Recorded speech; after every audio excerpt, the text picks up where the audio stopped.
Salut à tous, c'est Idriss de la chaîne L'amour du maillot et bienvenue dans un nouvel épisode de l'Euro en maillot.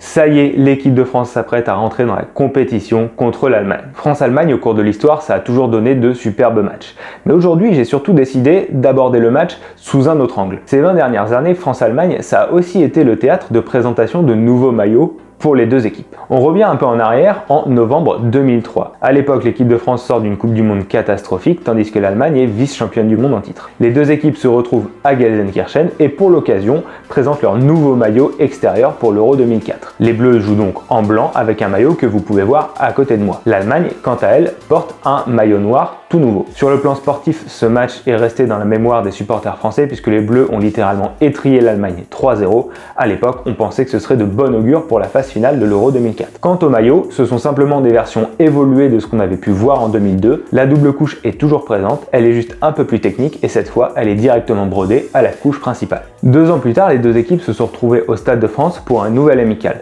Et cette fois, c'était l'occasion de présenter leur nouveau maillot domicile pour la Coupe du Monde 2006 organisée en Allemagne. Des maillots que vous pouvez voir sur moi et sur le mannequin. La France était moins flamboyante qu'en 2003 et le match s'est soldé sur un triste 0-0. Mais c'est surtout les maillots qui ont été au cœur de l'attention ce match-là, puisque c'était l'occasion pour Adidas de présenter sa nouvelle technologie, la technologie 4Motion, dont je reparlerai plus tard sur ma chaîne. On avance un peu dans le temps et on se retrouve début 2012. Entre-temps, l'équipe de France a changé d'équipementier et est passée chez Nike.